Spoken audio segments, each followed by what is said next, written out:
Të dielën në Maqedoni do të votohet për zgjedhjet më të paparashikueshme deri tani, por edhe zgjedhjet të cilat do e përcaktojnë të ardhmen euroatlantike të vendit. Sot është dita e fundit e fushatës dhe mundësia e fundit për partitë që të drejtohen votuesve dhe t'i bindin ato që të votojnë platformën e tyre. VMRO-DPMN garon për më shumë pushtet pas 10 vitesh, si edhe BDI-LSDM lufton për ndryshim të pushtetit, ndërsa aty janë edhe partitë e vogla që presin të marrin pjesë nga kulaçi i votave. Votuesit me të cilën bisedoi Nova presin realizim të premtimeve, sidomos sa i përket çështjeve ekonomike dhe kombëtare.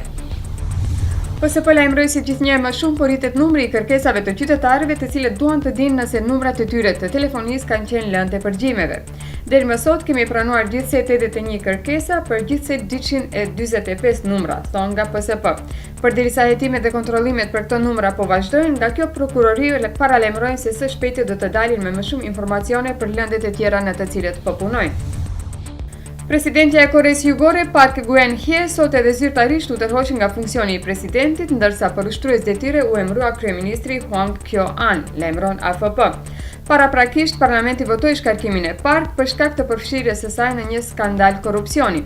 Gjykata kushtetuese ka afat kohor prej 180 ditësh për të vendosur nëse mandati i Park do të ndërpritet zyrtarisht, apo eventualisht asaj do t'i kthehet funksioni i presidentit të shtetit. Park i kërkoi falje publikut për kaosin politik në vend.